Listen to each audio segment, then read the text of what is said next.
It's April 20th, 1828, and another remarkable event is about to be uncovered by Ariel, Rebecca, and Ali, the Retrospectors. So it was on this day that French adventurer René Caillié arrived at the legendary city of Timbuktu after an arduous year-long journey. And what did he make of this fabled city of riches? I'll let him tell it. I looked around and found that the sight before me did not answer my expectations. I had formed a totally different idea of the grandeur and wealth of Timbuktu. The city presented at first view nothing but a mass of ill-looking houses built of earth, possibly the most disappointed TripAdvisor review of all time. And the reason for his disappointment is that Timbuktu was founded by Tuareg nomads in the 12th century and within 200 years had become an immensely wealthy city that was at the centre of really important trading routes for salt and gold that went through the region.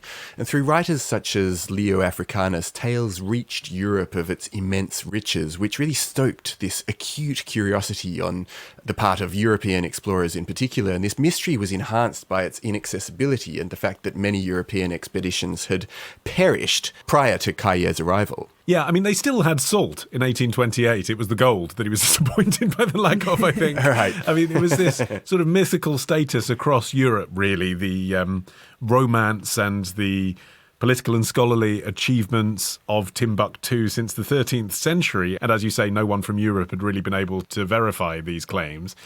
Because Europeans travelling into the interior of Africa was difficult. There were no ports, obviously, in the middle. There were tropical diseases. There were native people who were not very keen on being colonised. There were Muslims who were not very keen on Christians. And there was no technological advantage to being a European once you'd used up your bullets. You know, what did you have? So it was difficult to traverse all the way through to Timbuktu. And so it had this mythical status that weirdly, actually, despite the fact we now know that Timbuktu is in Mali and the roofs aren't covered in gold anymore, still persists. Is Timbuktu a real place? Is still very much a live question on Google, I was surprised to see. So the fascination still endures from this period. Yeah, the Oxford English Dictionary puts it as the most distant place imaginable. So, you know, the idea is that Timbuktu, in our common parlance, is the furthest place on Earth from anywhere else on Earth. Yeah. Even, you know, if you're next door in a neighbouring village in Mali. Yeah, because crucially, until the early 1800s, Westerners actually didn't know where the city was. There were people who claimed to have been. There was an American sailor called Robert Adams who was enslaved in North Africa for several years. He said he'd visited in 1812, but the account was disputed, obviously, because it's not like anybody in Europe knew anyone in Timbuktu that they could check with. And it's kind of a clue to the fact that by the 1800s, Timbuktu had majorly fallen off. So the account that had given Timbuktu its great fame in Europe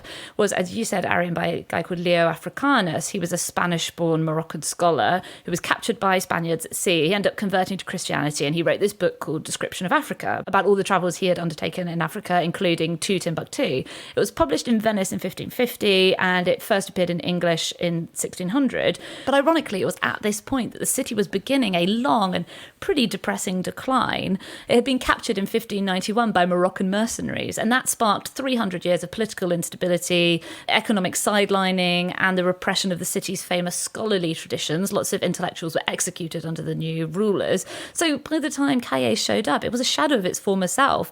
In its glory days, it had a population of about 100,000, but by the time Caillié arrived, that was down to 12,000. So what was he doing there? Well, partly he was an intrepid sort of fella anyway, grew up loving Robinson Crusoe and travel and maps and all the rest of it. But also there was a financial reward which was being offered by the Geographical Society in Paris, 10,000 francs to any European that could travel to Timbuktu and return alive with an account of the city. He didn't tell them before he was going, well, I'm going to try and get this award. He just went, and I think that's part of the reason he was successful. He didn't make a big song and dance about being French, that's for sure. Yeah, and also he didn't lead a big party. Instead, his plan was to travel alone and be disguised as a Muslim. And this was explicitly to try to get over some of the difficulties experienced by earlier expeditions. Some of the people that got massacred. Well, exactly.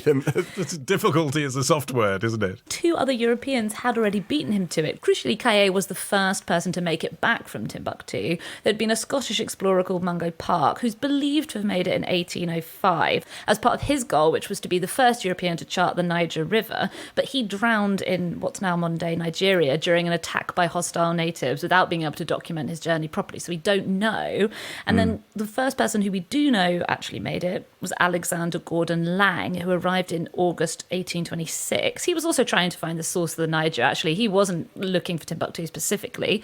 But he was murdered just after he left the city, probably by Tuareg assassins who wrapped a turban around his neck and then pulled on both ends, which was their chosen means of assassination. And actually, we only know about him because of Kaye. Kaye got told about him when he was in Timbuktu, which must have been a bit of a warning to watch your back on the way out. Kaye then persuaded a French governor to help finance his stay of 8 months with nomadic people in the Brakna region in southern Mauritania, and that's where he learnt Arabic. So, I mean, even that was astonishing to me that he went there speaking absolutely no Arabic, planning to pose as a Muslim, and 8 months later he was like, yep, ready to go, here I go.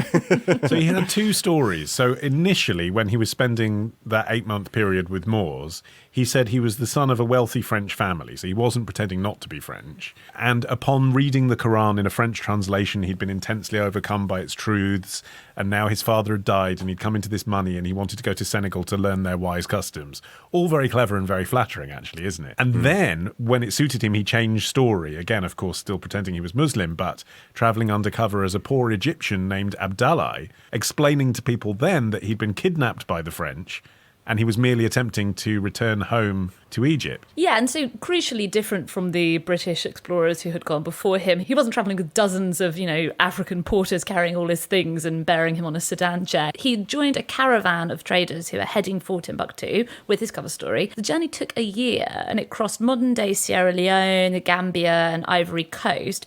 But the reason it took so long was that he ended up spending 5 months in Tiamé in modern-day Ivory Coast because he got scurvy. All of that makes you reflect on his disappointment that he found, and he documented it further. He said, after I took a turn around the city, I found it neither so large nor so populous as I had expected.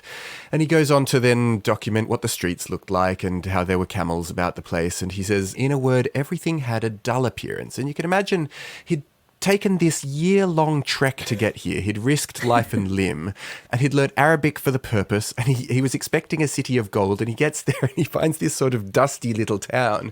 No wonder he was like, actually, I think I might just turn around and get out of here as soon as I can. He actually compared it unfavourably to another Malian city that he'd passed through, which was called Djenné, which obviously didn't hold this mythical status, but that he found to be actually very bustling and cosmopolitan in comparison to a very sleepy Timbuktu. I mean, there would have been a question as to whether or not the society would have believed that he'd actually been there, because of course there were no photographs and he had no assistants. And they'd actually laid out the rules in advance. The society demands a manuscript narrative with a geographical map founded upon celestial observations. The author shall endeavour to study the country with reference to the principal points of its physical geography. He shall observe the nature of the soil, the depth of the wells, their temperature and that of their sources, the width and rapidity of the rivers, the colour and the cleanness of their waters, and the productions of the countries which they irrigate.